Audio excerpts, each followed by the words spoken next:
天团五月天只剩主唱阿信一个人还未成家，感情世界让外界雾里看花，也让盼望偶像幸福的粉丝好心急。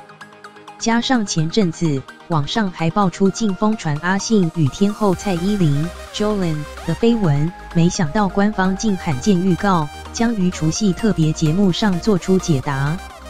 蔡依林自从2016年与景荣分手后，都没有传出好消息。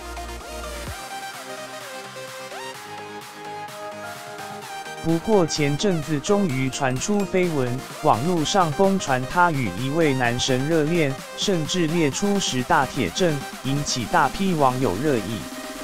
因为这位神秘男主角竟然是五月天主唱阿信，不过对于外界绘声绘影，双方目前都未承认。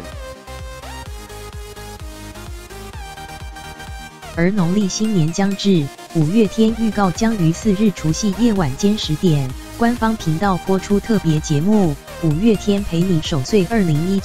节目重头戏就是解答歌迷疑问。阿信说：“朋友和朋友之间一种倾听，接下来真心话大处理，开放对五月天的疑问，治疗大家的疑难杂症。”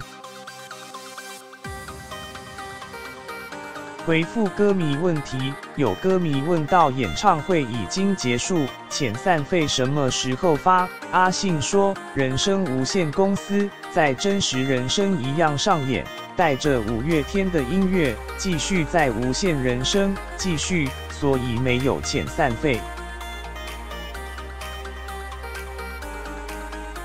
另外还有人发问玛莎洗发精用什么？怎么跟五月天交朋友？总裁洗衣服了吗？阿信和 Jolin 是真的吗？五月天也都会在除夕特别节目中陪着粉丝守岁，同时也会一一回答。